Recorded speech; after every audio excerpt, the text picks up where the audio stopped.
Hey guys, alright, so the first deck that I have, and when I actually picked, I was not intending to have 5 tarot and 5 oracle, but that's exactly what I ended up having. So I didn't plan that. I guess that's just how it was going to be. So I guess I'll start with the tarot and then finish off with the oracle. So the first deck is the Pamela Coleman Smith RWS Tarot. Now, I do have a few versions of the Rider-Waite Smith. But this one is my favorite, and I think it's the palette. I think this was just like strictly visual for me. All of the RWSs, are beautiful, but there's something about this one that it has like that very vintage, washed out look to it. Like it just looks like used and old before it's even gotten to that point. If I kind of just spread the cards out here, you can just see kind of the colors. I just really love how they look. This was the version actually that everyone was looking for, the Radiant Wise kind of palette, like the really deep colors. Let me see, I think I have,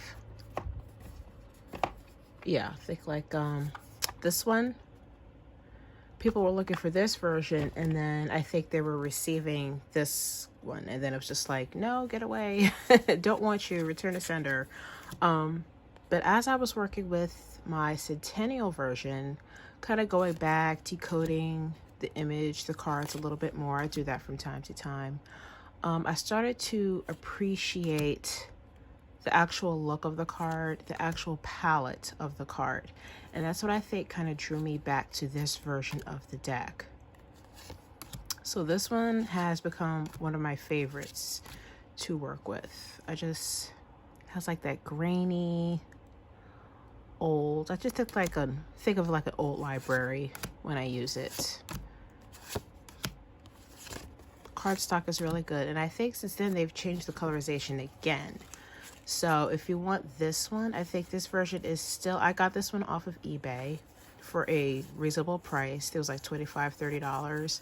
But I think mainstream mass market has changed the colorization again of this deck. So if you want this one, you could go on eBay to find that one. But yeah, I think this was my favorite version of the RWS. So that is the Pamela Coleman Smith, this version here, the white box of that deck. All right, the next one is the Bohemian Gothic Tarot. This was my second deck that I ever received, that I ever got when I started doing tarot. And this is one where I just fell in love with the different versions of tarot. So my first deck was the Osho Zen, and then I was familiar with the regular tarot, the RWS. I hadn't gotten it yet, but I was working with kind of those two decks. I was researching the RWS online. Then I came across this one, and I was just completely blown away by the artwork. Bob Studios does absolutely beautiful decks. And it kind of this is the deck that introduced me to that tarot world, how the tarot, the many different ways that it could be interpreted. And I love the darkness of this deck. I love the shadow meanings. I think I mentioned before in another video, I think I love the shadow meanings even more than the regular meanings in this deck for some particular reason. I don't know why, but it's like otherworldly. It's dark, it's beautiful. I really appreciate this deck. And Baba Studios does it so well. But yeah, love this one. So this one stays with me. So that is the Bohemian Gothic Tarot. I'm going to try not to make this video too long. The third deck, tarot deck, that's staying with me is the Deviant Moon Tarot. This is the borderless edition. I also have the version with borders. I love both equally. So I think the story with me in this one, I think like a lot of other people, Did not tickle my fancy first time that I saw it at all. It just wasn't for me. Then I think maybe about a year after I'd been playing around with tarot for a bit, I went to the mall, went to a shop, saw all these decks and figures on the back wall, like 100 decks sitting there. For some reason, I grabbed the Deviant Moon and bought it. I have no idea why. To this day, but for some reason, looking at all those decks, I reached for this one. Brought it home, and then I think I finally got it. This is one of my favorite decks to decode. I have the coffee table book of this deck. Highly recommend to get it. Beautifully written. It really does go deeper into the meaning, expand on the meanings behind the artwork. I've read through the book. I've seen Patrick Valenza's previous artwork, how he was inspired by that. Granted me a lot of appreciation for this deck too as well. But this is one that sometimes where I don't like to use the guidebook and totally just, look at the cards. I think this deck is a very easy one to decipher, to decode. I have a lot of fun with this one. This one allows me to explore a lot of conscious, subconscious meanings. Of course, with the moon phases, this was just been a lot of fun for me. And it's like, I get why it's so popular now and so loved. Reputation is very, very well deserved. So that is the Deviant Moon. Absolutely adore that one. I love, it's kind of even sweeter when you start off not really crazy about a deck and then you get it later on. I think that makes it even better. So that's the Deviant Moon. Number 4 is the Northern Animal Tarot. And like I said, guys, this is in no particular order because this would definitely be number 1 if I was putting it in order.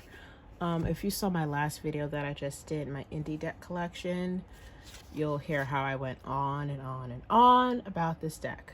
Yeah, this one's my heart. I call this my heart deck.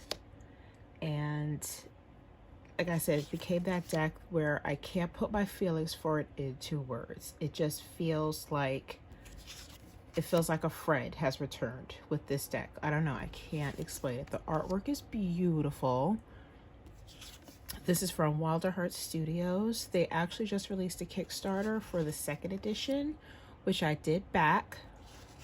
I think a couple of the cards have changed and some of the palettes have been brightened up, but honestly, the deck is perfection for me as well. Actually, let me kind of lift this up a little bit to get rid of the glare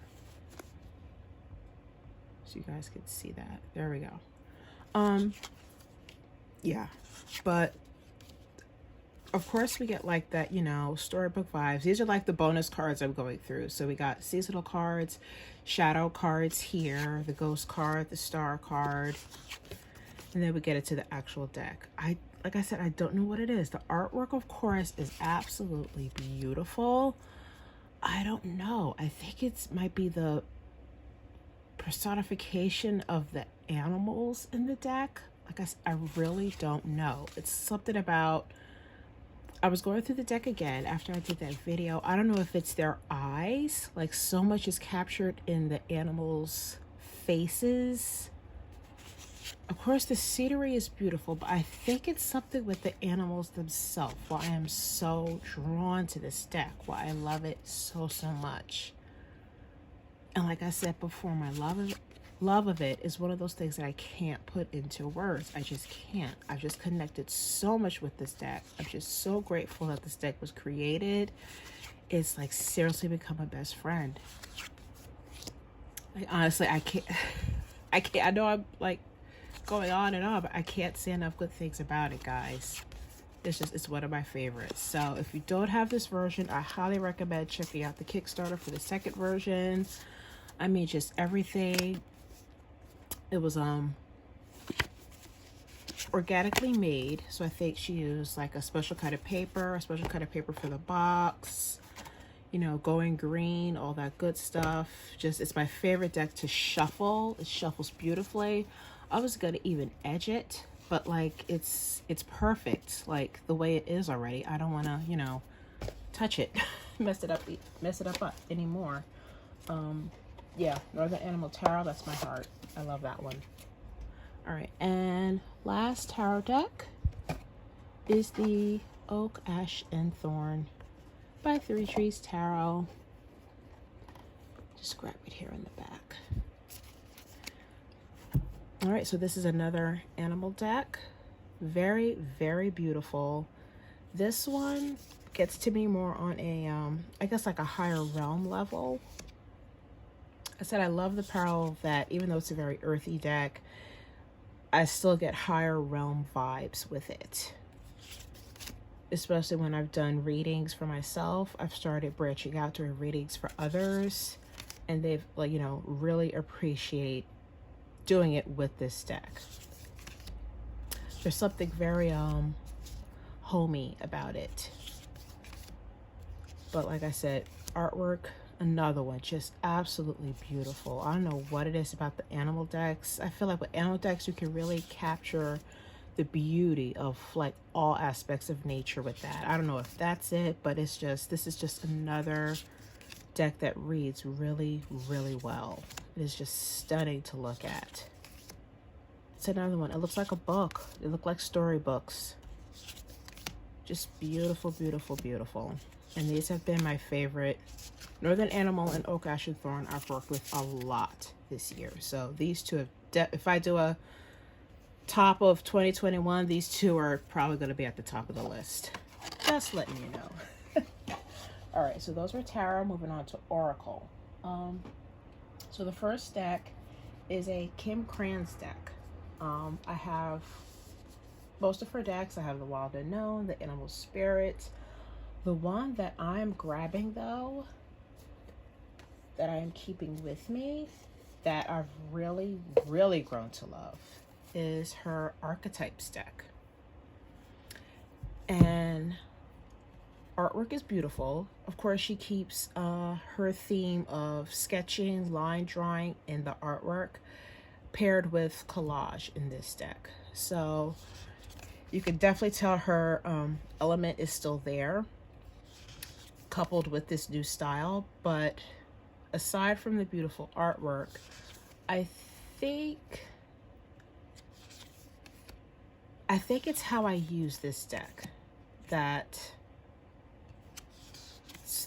would be the reason for me why it resonates so well. So I read through her whole guidebook when I got it, and I actually used the deck the way that she recommended to use it. So I don't do spreads. I don't do, you know, full-on readings with the deck. This was strictly personal for me. What I've been doing is pulling, so let's see, I got it last year around winter, I think like January of 2020. So I pulled a card and I worked with that one card for half a year, for 6 months. And then the second half of the year, I pulled another card. I think because the guidebook, the story for each card is so energy heavy. And archetypes in general, you know, are pretty thorough in their meanings. So, you know, it's kind of hard for me to just, you know, slap up a reading, do a spread. It means this, da-da-da-da-da. I think it has more impact if you actually sit with the card for a while, a good while. I think it has more effect that way. So that's what I did. So actually, January of last year, I pulled, let's see, I pulled the Venom card. And that's another thing about Kim Kranz decks. Her decks have been freakishly accurate for me, which kind of scares me. But then I kind of appreciate it too. So I pulled that one in January. Second half of the year, I remember I pulled The Empty Room.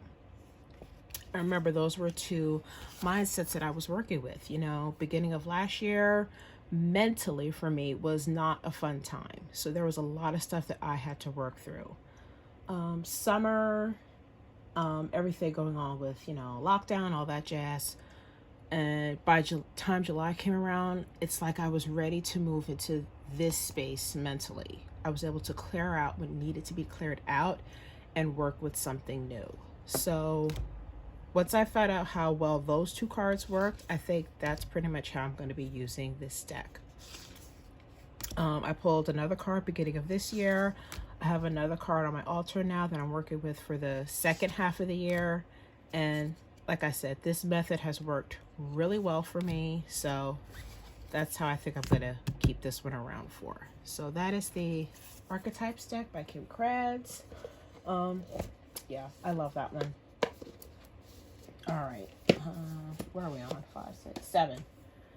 All right. Next Oracle deck is the Soul Cards by Deborah Koff. This is another one that it's pretty much the way that I use the deck. I like to use the decks for more than just, you know, pull a card, read, you know. I like to do different things with it. So what I've been doing is this, and I think it was one of the methods that you did the book. Visualization method. Yeah, if you get the Soul Cards deck, definitely take a look at how they recommend you use the cards, because I think you can really get a lot out of that. So they have reflection method, divination spreads, of course, written or verbal, visualization, movement, dream incubation. This is the one that I've been doing. So I pretty much pull a card, not every night, maybe about twice a week.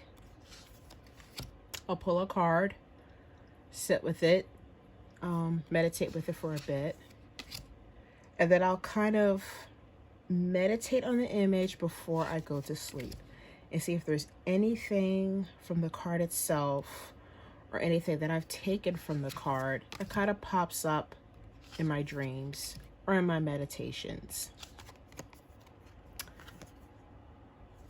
The artwork is extremely intuitive. There's just so much to play around with as far as colors, image, just anything from positioning too as well.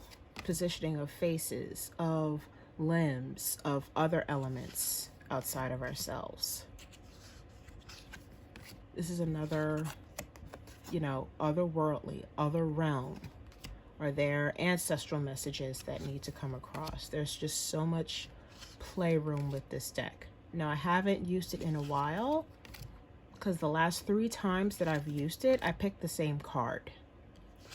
So that card is actually, don't think it's in here. I think that one's actually sitting on my altar because obviously there's a message there I need to receive. So this one has been chilling for a bit, but I have the second deck of this as well. I kind of grouped them together, but that's the reason why this one's one of my favorites. I just absolutely adore the artwork. Absolutely beautiful. Like I said, there's so many ways you could use this deck. You could use them as a muse for creation. If there's a piece of music you want to create, a piece of art, pick a card, see what comes up for you. There's just, options are endless with that one. So I adore that. All right, the next one is the Halloween Oracle. Anything Halloween related is near and dear to my heart. Another one by, this is Stacey DeMarco, of course. But this one, very well-written guidebook. But honestly, this is another one where I get so much from the image. I just, you know, love looking at the cards where, you know, I just get the meaning from the image itself.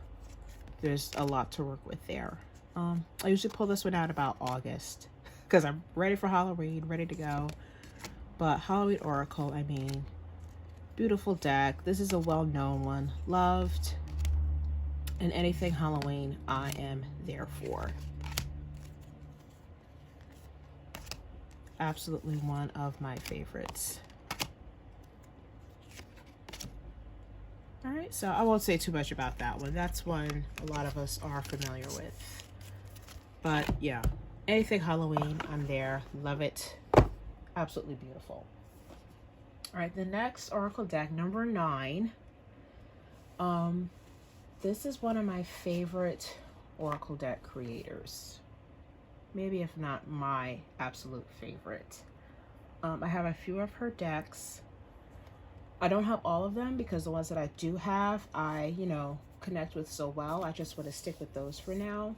But my absolute favorite of hers is The Les Vampires by Lucy Cavendish. Lucy's books are so well written. They're so good. Now the thing with me, with this particular deck, sorry, I got boxes falling. With this deck is that I am a big overthinker. Like, I rethink everything. So I think what my deal is with this deck is that at times, with all of us, the brain can get to a place where, it's on overload. It needs to be cleansed. Thoughts need to be drained out. And that's what I think the connection comes in with the vampire deck. What is draining you? What bridge can't you seem to cross mentally? And even if it's just little things, like I'll rethink, like, how I said hello to someone that morning. Like, it's ridiculous. And this deck kind of just helps me bridge that gap between, it's okay, stop thinking that way, or is there something deeper going on that needs to be addressed? Actually, let me, I'm going to read an excerpt of this card just so you guys can get an idea of how well Lucy's books are written. So this is the Faith card. Like I said, I'm not going to read the whole thing, guys. Faith. The belief that something will take place or is right or is a particular way can be called faith. Faith is quiet and hopeful, offers contentment and calm. It has not bravado, and it need not insist on its rightness. Faith is something we have too. We observe it in the best of those we call humans, the warm-blooded ones of whom you are one. Faith is not always beautifully expressed. Faith is a loving, amazing quality, but it must be attached to something that is worthwhile. For you are often taught to believe in things that do not deserve your faith. It may now be time to relearn what it is you have enduring constant hope for, what you know will come to be, even if your eyes may never see it. Just how deep it goes into the message. Right away, I start going into the subconscious thoughts and playing out, what have I seen? What have I not seen? It's just so much playroom there to decipher these messages. And I really appreciate that about Lucy's books. So, yeah. I have her Alice in Wonderland deck. I love that one as well. Oracle the Shapeshifters. Like I said, so many well-written decks, but Vampire one is my absolute fave. That one comes with me forever and ever. All right, and the last deck is the Iris Oracle. This one is new to my collection. This is a deck that I was eyeing since like 2019, but I didn't get it until like last month, September, something around there. What I love about this deck is how specific it is. The artwork is not my style, but I love it. It reminds me of kind of like they're definitely childlike children's drawings, which a lot of times, I am an educator, can be very, very intuitive. And I also love that the deck is 78 cards. So you get a lot of themes to work with in this Oracle deck as you would a tarot deck. There's a lot to go into. What I love is just how specific it is. This is another one where it's a good chance to turn aspects that are so complicated into something so simple. Because usually most of the times it is simple, but it looks complex to, you know, to us, to human eyes. You can't find goodness because you lost your heart. It's just, yeah, there's a lot to go into. This is another one. Sometimes I'll just pull the deck out and just go through the card. I go through the cards a lot with this one and just read the meanings. Is there a message that I need to hear right now? I'll just honestly just flip through it. The sheep who wandered and found a different shepherd. See, something like that. Actually, let me read that one for you guys. Sorry, guys. I love reading the messages for you. I do that a lot, but I think you get a lot out of the guidebook meaning. It can be scary to go out on your own into a big unknown. There is a safe place for you where you're watched over and you can find it.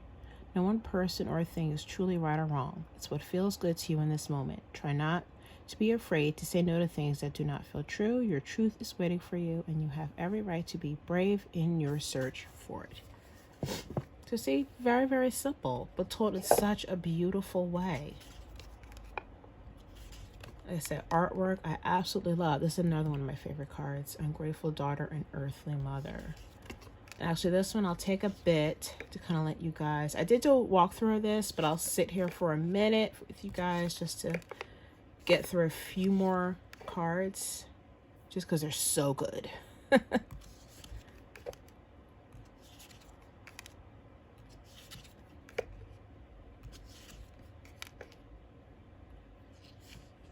Another one. That's it. That's a good one.